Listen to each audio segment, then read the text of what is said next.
with throughout the night. You want to see how difficult some of this stuff is.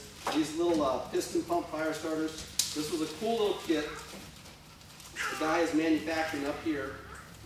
And take a 1/4 of one of these little patches. There's some scissors in there. All right. You put that little patch in here. Okay. Get that little O-ring just started. Pop it. Okay. It took me 5 times. I got it. All right. But you kind of have to figure out how to do it. Put it on a hard surface. Just pound that baby. Pull it out. And see if it starts going. And then you got to get it out of there into some other little tinderbox. All right. And so anyways, it is fascinating that a simple little 5-inch hole, hit quickly. Same principle as evasive piston. All right. Can generate a fire. So he's making this beautiful little product, and I'm really pleased with it. And so that's there. The one thing that after you've done that one time and you pull it out, you can't stick this back in here if you're ever doing these pumps. Make sure you've got, usually a pencil is pretty good, all right? And just kind of go back in here. Get some fresh air in there. There's no more oxygen in there. All right, so people sit here and they do this 50 times and it never works. It's because there's no air in there. You have to have a heat source. You have to have oxygen. You have to have tinder, right? So that's the fire triangle. There's no oxygen in there. So just get in here, just kind of, all right, shove some oxygen down in there. All right, that's all you need. All right, and then try it again. Okay, whack. And so there's some little charred pieces of paper, so when we have our break, go ahead and cut that into a 1/4 of a piece, and make sure that when you stuff it in here, there's no little pieces hanging around, and start whapping on it, okay? And see if you can come up with coal. Like I said, I'm pretty good, and it took me 5 or 6 times. I was like, yeah! All right? I didn't have my tinder bum already, all right? So in a survival situation, you should always have that tinder bum already. Okay.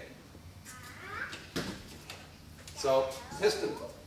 The one-match survival fire I want to demonstrate, and we are going to do 2 projects tonight. We're going to do that survival fire.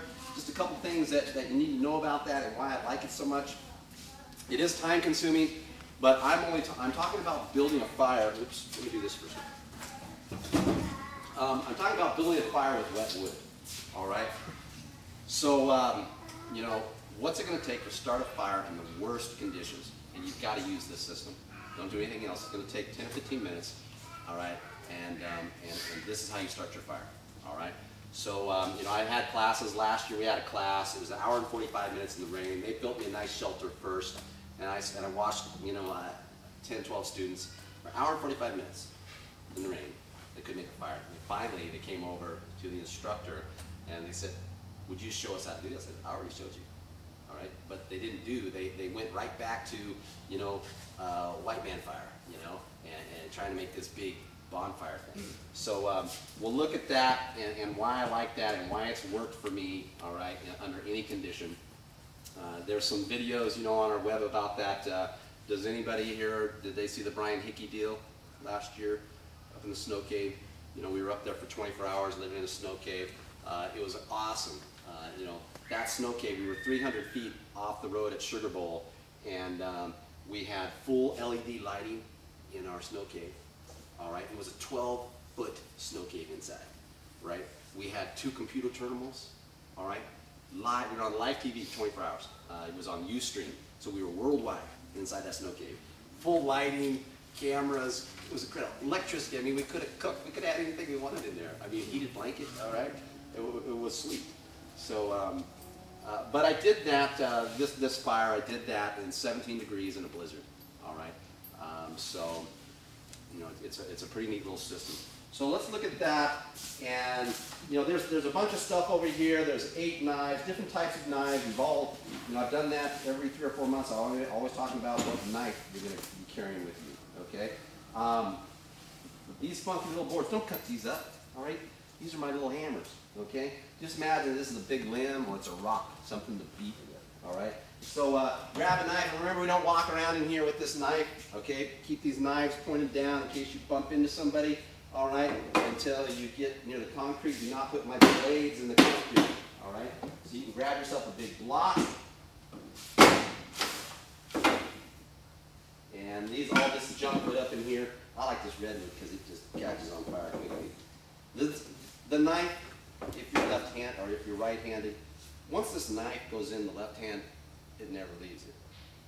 All right. This is a tree limb. This is a rock. Okay. And I'm going to strike. This is now an axe.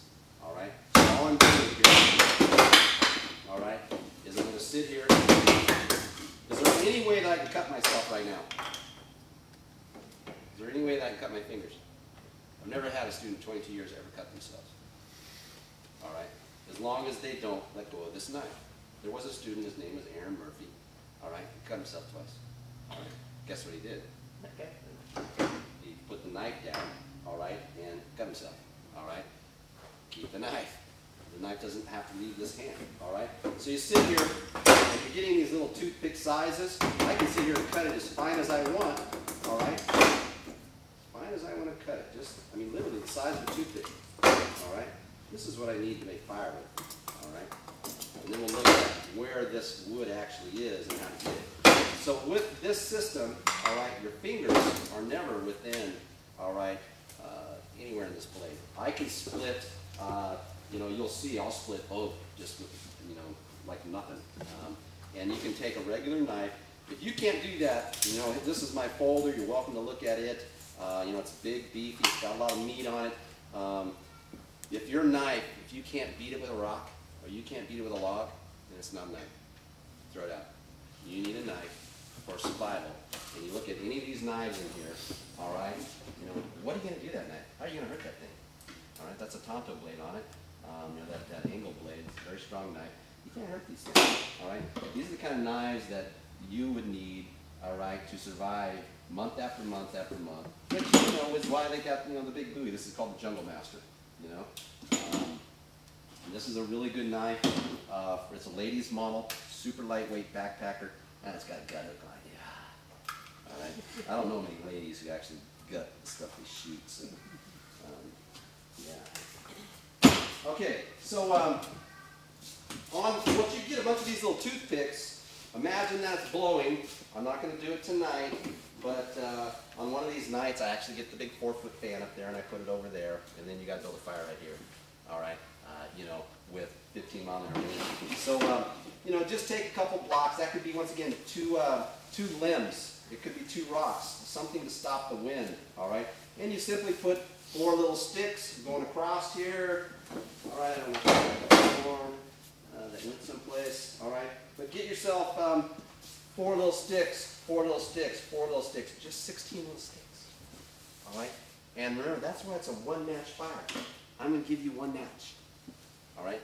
And because you're not junior rangers, all right, you won't have to do 50 push-ups and sit-ups or jumping jacks. All right? They have to do 100 if they don't make this work. Okay? It does motivate you. All right? To do it right. A lot of people, when they first do this, they like this match up here and they put it down there and it goes out. All right? Keep close. All right? Test this first. Okay?